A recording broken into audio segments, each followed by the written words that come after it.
اعوذ باللہ من الشیطان الرجیم بسم اللہ الرحمن الرحیم وما ارسلنا فی قریۃ من نبی الا اخذنا اہلہا بالبأساء والضراء لعلہم یضرعون، اور ہم نے کسی بستی میں کوئی نبی نہیں بھیجا مگر ہم نے اس کے رہنے والوں کو تنگی اور تکلیف کے ساتھ پکڑ لیا تاکہ وہ گڑ گڑائیں۔ ثم بدلنا مکان السیئات الحسنۃ حتی عفوا وقالوا قد مس آباءنا الضراء والسراء فأخذناهم بغتة وهم لا يشعرون۔ پھر ہم نے بدحالی کی جگہ خوشحالی کو بدل دیا حتیٰ کہ وہ خوب بڑھ گئے، اور انہوں نے کہا بلا شبہ دکھ سکھ تو ہمارے باپ دادوں کو بھی پہنچے تھے، تو ہم نے ان کو اچانک اس حال میں پکڑ لیا کہ وہ سوچتے نہ تھے۔ آج ہم نے سورۃ الاعراف کی آیت نمبر 94 اور 95 کی تلاوت کی، اس کا ترجمہ آپ نے سنا۔ اس سے پہلے ہم آیت نمبر 93 تک پہنچے تھے، جہاں پہ کہ اللہ تعالیٰ نے جو 5 نبیوں کا ذکر کیا، حضرت نوح علیہ السلام، حضرت ہود علیہ السلام، حضرت صالح، حضرت شعیب اور حضرت لوط علیہ السلام۔ تو ان کے جو گناہ تھے جن کی وجہ سے ان کو تباہ کیا گیا، اور یہ ایگزامپل اللہ تعالیٰ نے پیش کی ہے۔ لیکن اس کے علاوہ بے شمار جو نبیوں کا ذکر اللہ کرام جی پہ نہیں کیا، جیسے کہ ہم نے سنا ہوا ہے، پڑھا ہوا ہے کہ کم و بیش 1,24,000 نبی جو اللہ تعالیٰ نے اس زمین میں بھیجے، جو سب علاقوں کی طرف اللہ تعالیٰ نے ان کو بھیجا۔ تو وہ ان کی قوم میں سے تھے، اور انہوں نے جو ان کی قوم کی جو اصلاح کرنے کی کوشش کی، لیکن اگر وہ قوم نے ان کی بات نہیں مانی تو پھر ان کو وہ ختم کر دیا گیا، ان کو تباہ کر دیا گیا۔ لیکن اس کا بھی ایک پروسیجر ہے، ایک وے ہے اس کو بھی ختم کرنے کا، کہ ایک دم سے ان کو یہ نہیں ہوتا کہ اچانک پکڑ لیا۔ اس سے پہلے اللہ تعالیٰ کوئی چھوٹی چھوٹی تکلیفوں سے ان کو تکلیفیں بھیجتے ہیں تاکہ وہ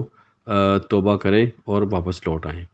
تو یہ جو آیت نمبر 94 آپ کہہ سکتے ہیں کہ یہ سمری پیش کی ہے اللہ تعالیٰ نے، پوری جو پیچھے جو واقعات پیش کی ہیں اللہ تعالیٰ نے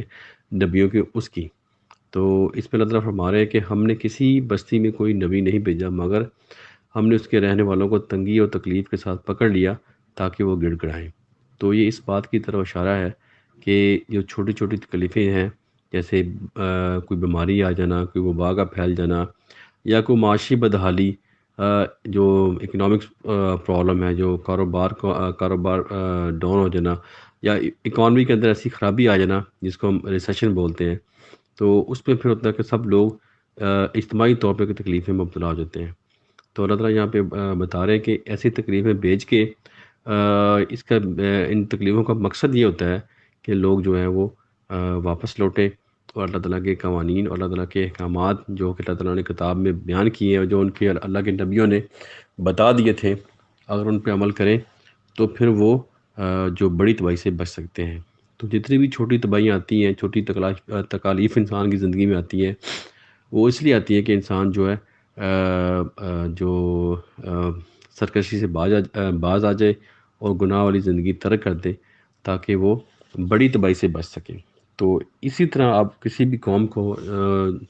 جو ان کو مکمل تباہی یا ان کو مکمل یعنی ختم ہونے سے بچانے کے لیے اللہ تعالیٰ نے چھوٹی چھوٹی تکالیف بھیجی تاکہ لوگ جو ہے واپس لوٹیں۔ تو یہ جو پیچھے میں 5 نبیوں کے واقعات پڑھے ہیں، یہ اس کی طرف اشارہ ہے۔ تو یہ اللہ تعالیٰ چانس دیتے رہے ان کو، اور آیت نمبر 95 میں اللہ تعالیٰ فرما رہے ہیں کہ پھر ہم نے بدحالی کی جگہ خوشحالی کو بدل دیا، کہ اگر انہوں نے کچھ اپنی اصلاح کی تو انہوں نے خوشحالی کو بدحالی کو خوشحالی کے ساتھ بدل دیا، حتیٰ کہ وہ خوب بڑھ گئے، اور انہوں نے کہا بلا شبہ دکھ سکھ تو ہمارے باپ دادوں کو بھی پہنچے تھے۔ تو یہاں پہ وہ کہہ لیں کہ جو خوشحالی کے جب اللہ تعالیٰ جو تکلیفیں بھیجی، اس کے بعد جو تھی وہ تکلیف دور بھی کر دی، اور اس طرح وہ سلسلہ چلتا رہا، تو وہ جو ان کے لوگ تھے انہوں نے یہ کہنا شروع کر دیا کہ یہ تو پارٹ آف لائف ہے، زندگی کا حصہ ہے، دکھ سکھ تو ہمارے باپ دادا کو بھی آتے رہے ہیں۔ یعنی یہ اس طرف اشارہ ہے کہ انہوں نے جو اپنی جو اصل جو ان کی روش تھی، جو گناہ کی زندگی سے باز نہیں آئے، یعنی اس کو انہوں نے چھوڑا نہیں، ترک نہیں کیا۔ جو تکالیف کے بعد اللہ نے ان کی تکلیف کو دور بھی کیا، تو پھر بھی انہوں نے جو ہے نا اس کو زندگی کو چھوڑا نہیں، پھر بھی وہ گناہ انہوں نے دوبارہ کیے، وہ غلطیاں دوبارہ کی، حتیٰ کہ یہ جو اس تباہی کی طرف پہنچ گئے جہاں پہ واپس لوٹنا ناممکن تھا۔ تو یہاں پہ وہ کہہ رہے کہ یہ تو دکھ سکھ تو ہمارے باپ دادا کو پہنچتے رہے ہیں، تو اس کو انہوں نے ایزی لیا، آسان لیا کہ یہ اتنی بڑی بات نہیں ہے۔ تو یہ چیز سوچنے کی بات ہے ہر انسان کو کہ جو ہماری زندگی میں جو مشکلیں آتی ہیں تو اس پہ ہمیں غور و فکر کرنا چاہیے اور کوشش کرنی چاہیے کہ ہم اپنی غلطیوں کی طرف نظر کریں اور غلطیوں کو دور کرنے کی کوشش کریں۔ تو اللہ تعالیٰ کی رحمت ضرور انسان کی ہیلپ کرتی ہے جب بھی انسان اپنی جو زندگی میں جو مشکلات ہیں اس کو آتی ہیں، تو اگر وہ اپنی غلطیاں صحیح کر لے تو اللہ تعالیٰ واپس پھر اس کو خوشحالی کی زندگی کی طرف لوٹا دیتے ہیں۔ یہ اس طرف اشارہ ہے۔ تو ابھی جب وہ جو لوگ باز نہیں آئے تو پھر اللہ تعالیٰ کہہ رہے ہیں تو پھر ہم نے ان کو اچانک اس حال میں پکڑ لیا کہ وہ سوچتے نہ تھے، کہ انہوں نے غور و فکر نہیں کیا، انہوں نے سوچا نہیں کہ یہ ہماری غلطی جو ہمارے اوپر مشکلات آ رہی ہیں یہ کس وجہ سے آ رہی ہیں۔ تو ایٹ دا اینڈ کیا ہوا کہ